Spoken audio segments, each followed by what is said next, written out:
5 മണ്ഡലങ്ങളിൽ ഉപതെരഞ്ഞെടുപ്പ് നടക്കുമ്പോൾ നിഷ്പക്ഷരായിട്ടുള്ള ആളുകളടക്കം ഇടതുപക്ഷത്തിന് മുൻതൂക്കമുണ്ടെന്ന വിലയിരുത്തലാണ് നടത്തുന്നത്.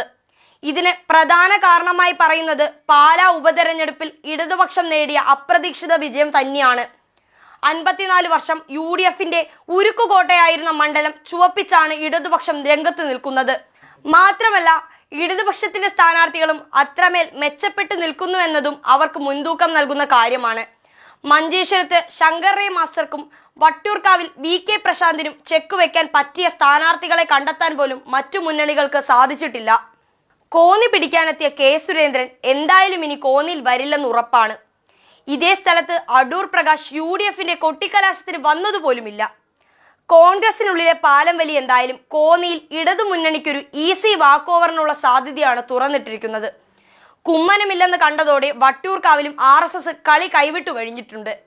സ്ഥാനാർത്ഥിക്കൊപ്പം ആരും നടക്കാൻ പോലുമില്ലെന്ന പരാതി BJPക്കുള്ളിൽ ഉണ്ടായിരുന്നു. ഇവിടെ K മുരളീധരൻ ഉണ്ടായിരുന്ന മേൽക്കൈ മോഹൻകുമാറിനില്ലെന്ന് നിസ്സംശയം പറയാം.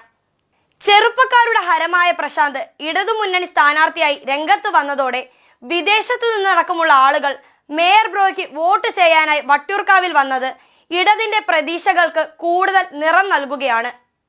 ലീഗിന്റെ ഉറച്ച കോട്ടയാണ് മഞ്ചേശ്വരം. എപ്പോഴും BJP ആണ് എതിരാളികളെന്ന് പറഞ്ഞുകൊണ്ട് മത അടിസ്ഥാനത്തിൽ വോട്ട് ശേഖരിക്കാൻ എളുപ്പമായ സ്ഥലം.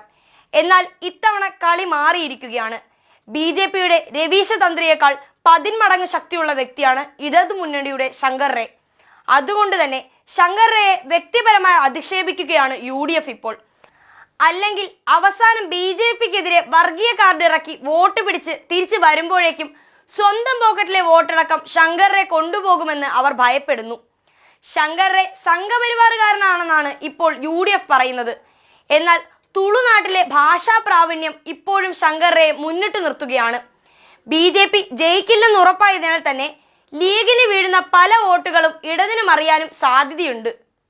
അരൂർ ഇടതിന്റെ സിറ്റിംഗ് സീറ്റാണ്. അതുകൊണ്ട് തന്നെ വലിയ പ്രയാസങ്ങളില്ലാതെ ജയിച്ചു കയറാനാണ് നിലവിലെ സാധ്യതകൾ.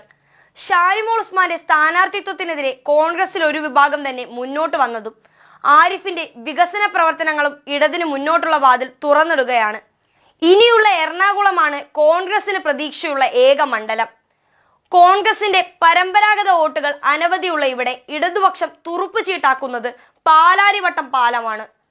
പാലം വലിച്ച് പാല വീഴ്ത്തിയത് ഇടതുമുന്നണിക്ക് ആശ്വാസം നൽകുന്ന ഒന്നാണ്. BJP മത്സരിക്കുന്നുണ്ടെന്ന് പറയാൻ മത്സരിക്കുന്ന എറണാകുളത്ത് മനു റോയ് വലിയ ആത്മവിശ്വാസത്തിലാണ്.